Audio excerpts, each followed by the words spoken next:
el primer flanco que se le abre a José Antonio Kast a propósito de una entrevista a su vocera que daba cuenta de una conversación ya extensa en el tiempo para la configuración de su gabinete y en particular de su ministra de Seguridad. Seba, ¿cómo estás? Buenas tardes. Cristian, un gusto en saludarte a todos a quienes a esta hora nos están viendo. Se habla justamente de un flanco porque es una situación que claramente complica al presidente electo José Antonio Kast. Esto a 44 días del cambio de mando del próximo 11 de marzo. Y es una complicación que llega a raíz de esta entrevista que realiza quien será la futura vocera de gobierno de José Antonio Kast, Mara Cedini, al diario La Tercera. Ahí es cuando, en medio de todas las preguntas que tienen que ver con cómo ha sido este proceso de selección de los ministros que van a integrar el gabinete del presidente electo, se le pregunta particularmente por la exfiscal de Tarapacá, Trinidad Steiner, quien ha sido elegida como la próxima ministra de Seguridad, un cargo sumamente relevante dado el contexto actual por el cual está pasando el país. Ahí es cuando la futura vocera de gobierno hablaba de una conversación entre el presidente electo y la exfiscal de Tarapacá, que ya llevaba bastante tiempo y que no tiene que ver con algo que se haya improvisado en medio, recordemos, de lo que fue esta expectación por saber quién iba a ser el ministro o la ministra de esta cartera, un cargo que, como lo decíamos, producto de su importancia generaba mucha expectación de quién iba a tomar esta responsabilidad, que no es menor al interior de este gabinete. Ahí es cuando la futura vocera de gobierno habla de que esta es una conversación que ya se había llevado a cabo desde hace un tiempo. Ahí es donde entraba la pregunta y ahí es donde estaba esta inquietud y por ende este flanco, porque se hablaba de que incluso podría haber existido una conversación entre el presidente electo y Trinidad Steiner cuando él aún era candidato a la presidencia, y ahí es donde entra una complicación, porque ahí es donde se comienza a hablar de lo que son la independencia de los poderes, y en este caso la independencia de la fiscalía, y en este caso la fiscal de Tarapacá en ese entonces, quien, teniendo información privilegiada respecto a investigaciones de nuestro país, particularmente en temáticas tan complicadas como lo es el crimen organizado y el narcotráfico, se pudo haber generado una situación que estuviera faltando en este caso a lo que ha sido la separación de estos poderes. Ahí es donde entran las declaraciones tanto del actual oficialismo y la actual oposición,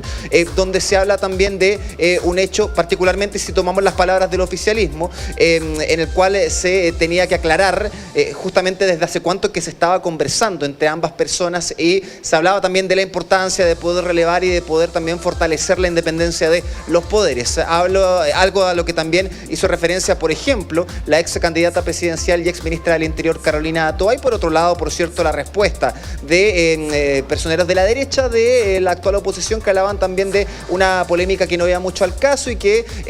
distraía de alguna manera de lo que es el desafío que va a tomar Trinidad Steiner desde el próximo 11 de marzo. Escuchamos esas declaraciones, a la vuelta seguimos comentando.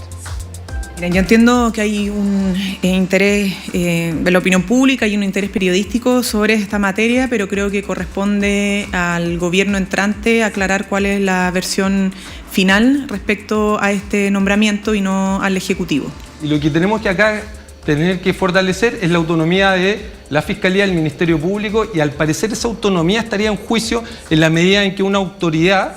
como una fiscal regional habría estado negociando o acordando puestos políticos en el gobierno electo. Yo no me niego a la posibilidad de que ocurra, pero sí se ha propuesto algunos cortapisos. Declaraciones en este fin de semana de la futura vocera efectivamente abrieron un flanco, porque al decir que esto llevaba tiempo, se abrió la posibilidad de que llevara incluso desde la época en que José Antonio Kast era todavía candidato y no a un presidente electo. Y creo que eso ya entraría en un terreno distinto, ¿no? Porque evidentemente un presidente electo, cuando está armando su gabinete, tiene que tomar contacto con los potenciales ministros, y uno no se podría escandalizar si eso pasó una semana antes o una semana después. Pero si pasó cuando todavía era candidato y había otros candidatos circulando, digamos, eso ya es más complejo. Ella lo que dice es que acá se hace un trabajo con tiempo, un trabajo muy cuidado de definir perfiles, que después se termina concretando con el caso de la ministra Steiner. Para despejar el tema, no es que a María Trinidad, claro, a María Trinidad Steiner no le ofrecieron el cargo hace tiempo. No sé quién es el que ofrece o no ofrece el cargo. Eso es algo que yo no me puedo hacer responsable. Me parece una crítica débil y un poquito absurda. O sea, es evidente que para que ella llegue a ser ministra tiene que haber conversado con el presidente Kast. Eso es obvio, esto no fue telepáticamente, esto fue una conversación. Y la conversación tiene que haber sido más o menos así. Hola Trinidad, soy José Antonio Kast, he visto tu currículum, he visto lo que has hecho, me gustaría incorporarte al equipo como ministra de Seguridad. Y la otra tiene que haber dicho, estoy tan honrado presidente, pero tengo que pensarlo, hablarlo con mi familia. Ya, volvamos a hablar en una semana. Así son las conversaciones para ser ministro de Estado. Y eso no tiene nada de raro y yo no veo dónde puede haber un conflicto allí.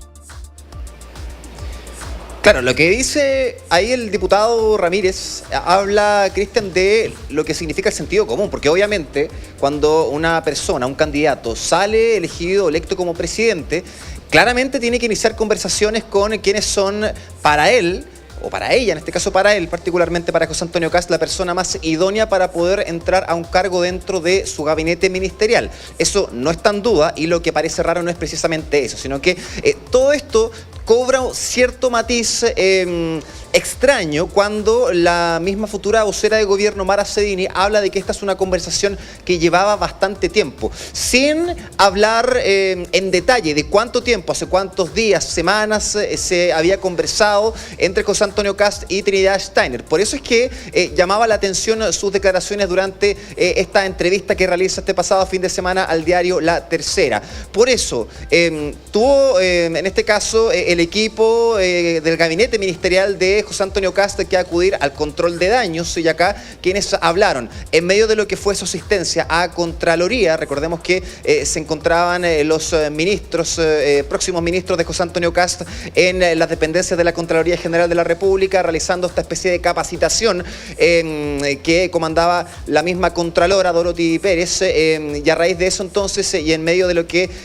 fue la salida de los ministros, donde pudimos preguntarle tanto al próximo ministro del Interior, Claudio Alvarado, quien a todo esto cruzó después al Palacio de la Moneda, en minutos les cuento por qué, y también a la misma futura vocera de gobierno, Mara Sedini, donde ahí también hubo cierta discordancia entre ambos discursos, porque aquí Claudio Alvarado hablaba de una conversación que sí se había efectuado, pero que se había generado días anteriores a lo que fue esta presentación del ministerio, de los gabinetes ministeriales, mientras que Mara Sedini hablaba de una conversación que se concretó solo,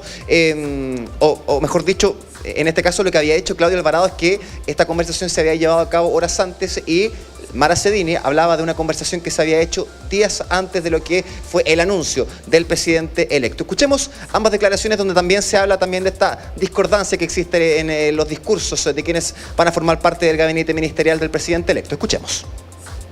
Para nombrar a una persona en un cargo, obviamente que previamente hay que tener el consentimiento de esa persona. Y esta comunicación no tiene nada de extraño, nada de raro, porque se produjo pocas horas antes en que ella tomara la decisión de colaborar en el gobierno del presidente Kast. Tiene ninguna lógica ni sentido hablar si fue una hora antes, una hora después, un minuto antes, un minuto después. Aquí lo que interesa y lo importante es que tenemos una ministra de Seguridad que es un lujo para el país, que tiene expertise, que tiene conocimiento y que da tranquilidad a la ciudadanía. A mí me parece que es de sentido común que el presidente electo converse con sus colaboradores, con su equipo cercano, para armar los perfiles de quienes van a integrar su gabinete. Eso me parece de lo más normal, eso lleva muchos meses pasando, la construcción de todos los ministerios, todos los perfiles, y seguridad no es la excepción. Aquí se ha armado un revuelo absolutamente innecesario, y para que todos queden tranquilos y no se generen más especulaciones respecto a este tema, las conversaciones entre el presidente electo y la futura ministra de Seguridad ocurrieron pocos días antes de la nominación. Claro, y entonces este desajuste, podríamos llamarlo, al interior de la oficina del presidente electo, causado por las declaraciones de Mara Sedini durante este fin de semana. Para terminar, Cristian, muy rápidamente, les comentaba que el próximo ministro del Interior, Claudio Alvarado, cruza desde Contraloría al Palacio de la Moneda, y lo hace para reunirse con el ministro del Interior, Álvaro Elizalde, en lo que es la primera reunión bilateral para poder tratar temáticas que tienen en directa relación con el traspaso de gobierno. Acá lo que ha señalado el ministro del Interior es que se ha entregado información información institucional respecto a los distintos ministerios, gestión de personas, auditorías internas, la biblioteca digital de gobierno, por ejemplo, y también antecedentes adicionales junto al acta de cierre. Una reunión que fue calificada por Claudio Alvarado como muy fructífera y agradeciendo también la disposición del ministro Elizalde, lo que va a ser una serie de reuniones que se van a generar no solamente entre ellos, sino que en los distintos ministerios, donde nos decían, al menos durante esta jornada, no se tocó la temática que tiene que ver con dónde va a tener su residencia al interior del Palacio de la Moneda el presidente electo José Antonio Kast. Todo esto lo decía Claudio Alvarado, lo ve el mismo presidente electo junto a un equipo técnico acá en el mismo Palacio de Gobierno. Cristian. Muy bien, Sebastián, muchísimas gracias. Veíamos también imágenes ahí de los ministros asistiendo a la Contraloría General de la República, donde estaban teniendo una capacitación a propósito de todo lo que tiene que ver con conflicto de interés, funcionamiento también de las instituciones. 21 de los 24 ministros ahí, y de hecho no se le pregunta a la ministra de Seguridad